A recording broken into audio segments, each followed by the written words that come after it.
Former undisputed light heavyweight world champion, future Hall of Famer, Artur Beterbiev, 21 wins, 1 loss, no draw, 20 wins by way of knockout. Artur Beterbiev, he calls out the Mexican Ecuadorian monster, David Benavidez. The dust hadn't even settled in Riyadh.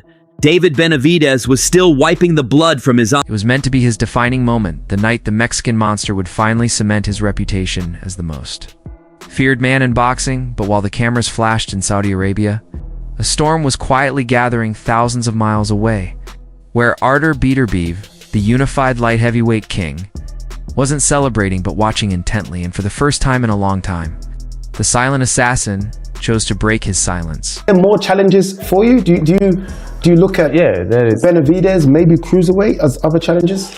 We'll see. For these things, I prefer to talk about. Immediately after the fight, Benavidez dropped a bombshell that stunned the entire boxing world. He wasn't calling out Beterbiev next. Instead, his eyes had suddenly shifted toward the cruiserweight division. That moment of hesitation was all Beterbiev needed. The unified champion took to social media with a message chilling in its simplicity, showing no interest in hype or highlight reel knockouts, only an understanding why Benavidez appeared to be searching for an exit, just as the biggest fight of his life stood directly in front of him. The biggest fight of his life was standing in front of him.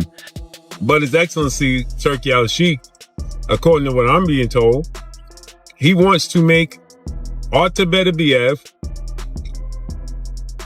versus David Benavidez next.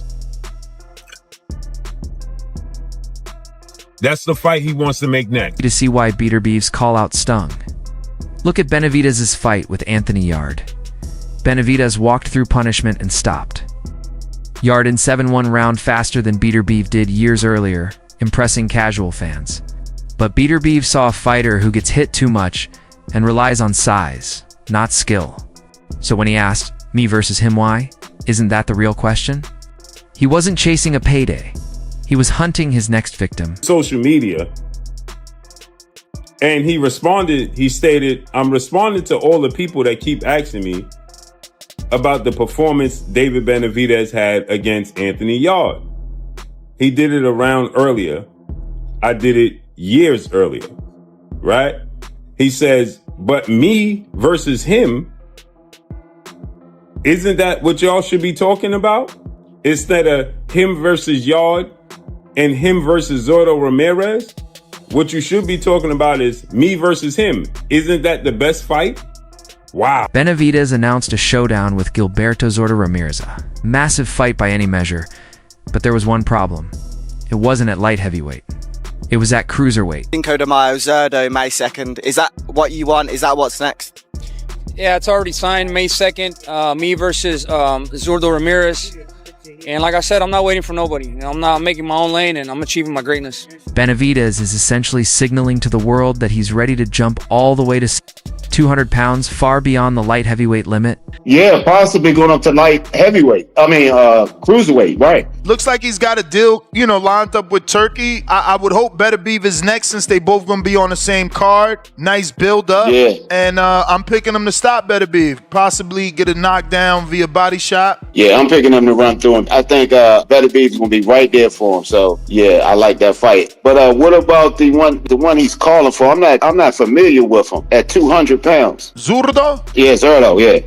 Yeah, that's a good fight. He's been talking about that. He told me about that a couple years ago when I went to see him in Miami. So, yeah, he's been having his eyes on him for a minute. What you think about Zurdo? Yeah, I think he could take him. That's the best fight, too, because Zurdo started at 160. This move completely contradicts his calls for Bivol or Beterbiev. You can't claim to rule a division you're already walking away from.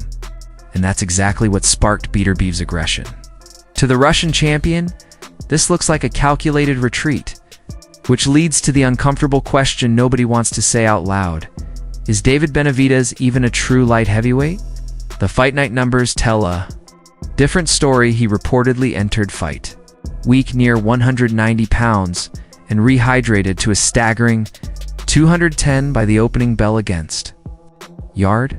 That isn't a light heavyweight.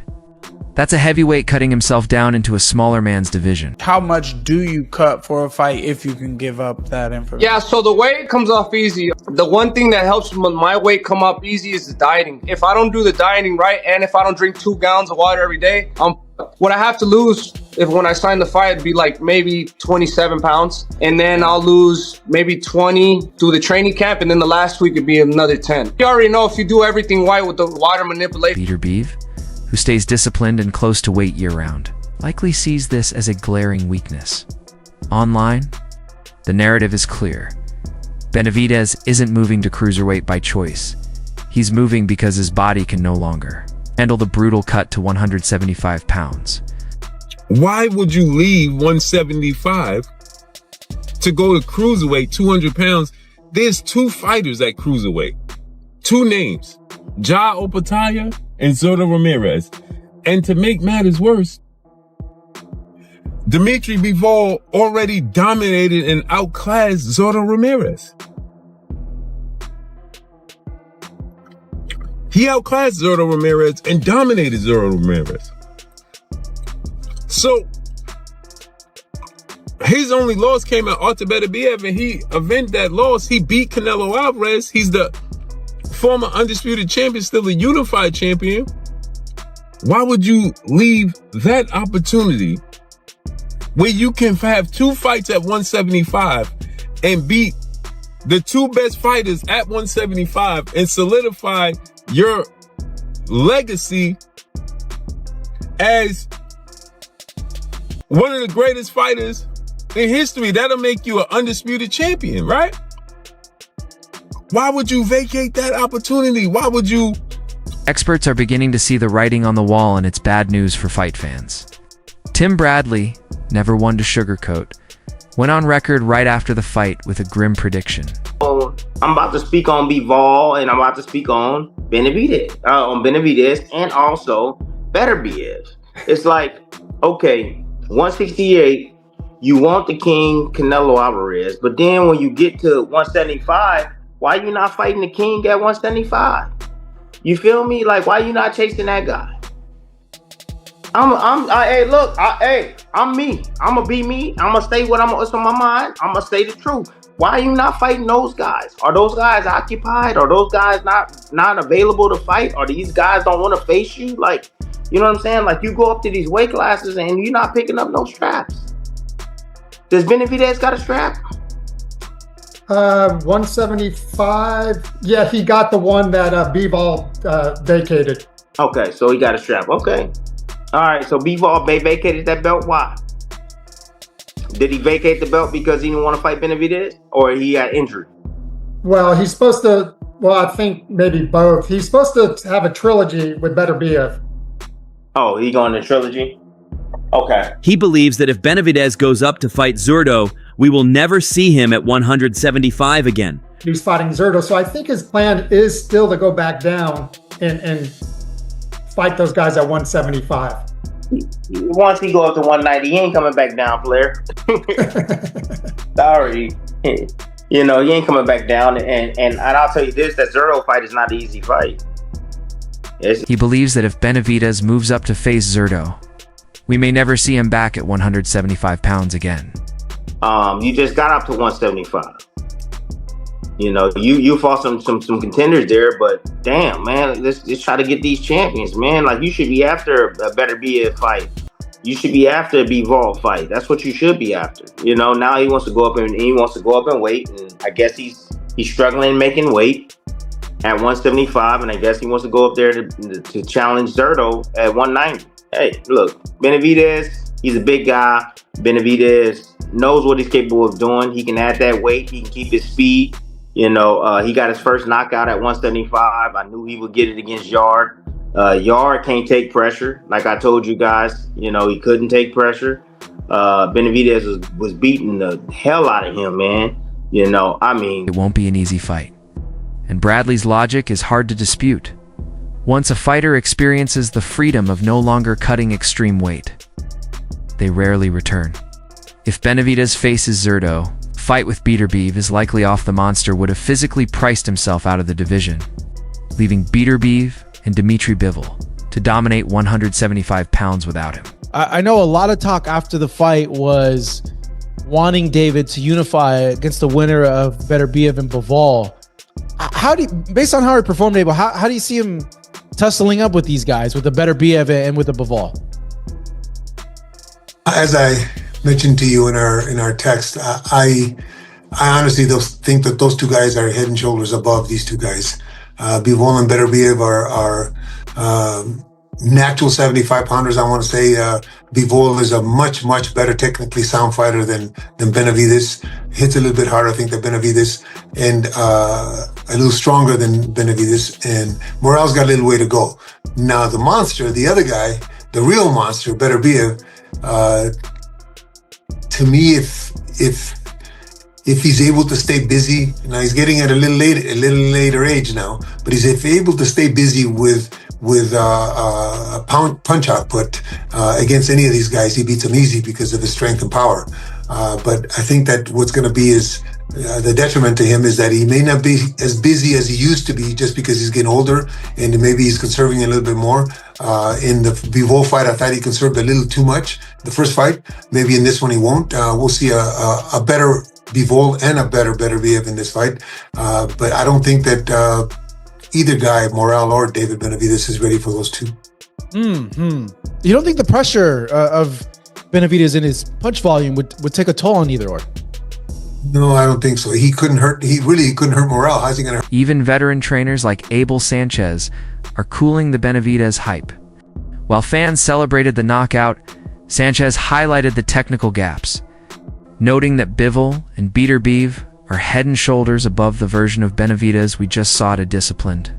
Too technical, and in Beterbiev's case, monstrously strong. Benavidez relies on overwhelming opponents with volume, but against a man with a 100% knockout rate, that's a dangerous gamble. Beterbiev doesn't need volume, he only needs one mistake. About his chances against Bivol, I think the confidence comes from the sparring that he did with Bivol a few years back, and knowing how well he did against Bivol. I know like sparring's differently from like a real fight, but you still carry like confidence from those sparrings, right? Oh, absolutely. I don't know. I think he'd do well. I just don't think that he wouldn't do to Bivol what he done to Morrell. Mm-hmm. I think Bivol would be doing that to him. But he should be confident. He fought a great fight. I had a guy spar with Bivol maybe when Bivol had maybe 15, 16 fights down in LA, Manny Robles' gym. I won't mention who it was, but we handled Bivol. And I thought, man, my guy just handled Bivol. They went 4 rounds. And then Bivol's next fight, he looks like a totally different guy. I mean, he looked like $1 million in the fight, and he looked like 20 cents when he sparred my guy. You know, maybe it was my guy doing that to him, but sparring is sparring. You know, maybe he was working on things. Maybe he was preparing. Maybe his coaches have, just like I do, his coach was having him do particular things that that you have to improve on, and the other guy's having a great time, and it's great sparring for him, but he's working on things, you know, so it could have been that. My guy looked great against him, and like I said, and the next time I saw Bivol, I said, damn, this guy's pretty damn good. So sparring and the fights are two different things. Sanchez also broke down Benavidez's chances against Dimitri Bivol, a matchup shaping up as one of the biggest clashes at light heavyweight. Given their history, Benavidez sparred with Bivol earlier in his career. Sanchez offered insight into why this fight would be far from easy for the Mexican monster. Will chart in the 175-pound division. Obviously, you know, the Bivol fight is out there. Even Beterbiev. Are you comfortable now saying that he can compete or beat those guys? No, at 168, dominant. At 175, he's proven that he's not as dominant. Listen, he's got great tools, great hand speed, great combinations, does very well, commands very well in the ring. But does he have the strength and the size to be able to deal with a Bivol or Beterbiev, or as they're talking about Zurdo moving up to 175? Is he doing enough to be able to do more than just the ability, boxing ability? In another interview, Sanchez once again downplayed Benavidez's chances against Bivol and Beterbiev, emphasizing that he isn't at the level of two of the most seasoned fighters at 175 pounds. This is moving up to cruiserweight. What's your thoughts on that? I mean, if you could pick a choice opponent and do it, cool. Benavidez got the frame for it. But I think light heavy should be, he should try to look for some money fights at light heavy, win, lose, or draw. Because even when you look at him versus Yard, it's the first time I ever saw Benavidez look little. He looked small. Like Yard looked like a large man compared to him. He don't look like a light heavyweight right now. Benavidez doesn't. He hasn't, I don't know, he need to maybe start, without losing too much of his speed, start some weight training regimens or something like that to grow into it. I wouldn't just jump straight into cruiserweight when I'm already a small light heavyweight. That's how I feel. But the right opponent, just like Roy Jones going to heavyweight or James Toney. Boxing insider Awa shared insights on Benavidez's move to cruiserweight. Like Bradley, he believes the Mexican monster could struggle against bigger opponents, but he didn't discourage the move. Instead, he suggested Benavidez take a few more fights at 175, using the time to prepare for facing much larger opponents. I mean, I hope so. I mean, if they don't give me the flowers, I'm going to keep pushing. I'm going to keep getting these big fights, and I'm going to keep winning. I mean, at the end of the day, the only way to silence the critics is going in there and beating the best fighters out there. And I really don't care taking the challenge. This is what I'm about. And a massive question now hangs over the division. David Benavidez has the wins and the hype, but Beterbiev has called his bluff, challenging him directly while Benavidez prepares to move to cruiserweight. Beterbiev has seized the narrative. If Benavidez ignores the call-out, he might win a belt. But the shadow will always follow. The unanswered question of whether he truly wanted a fight with the scariest man in boxing.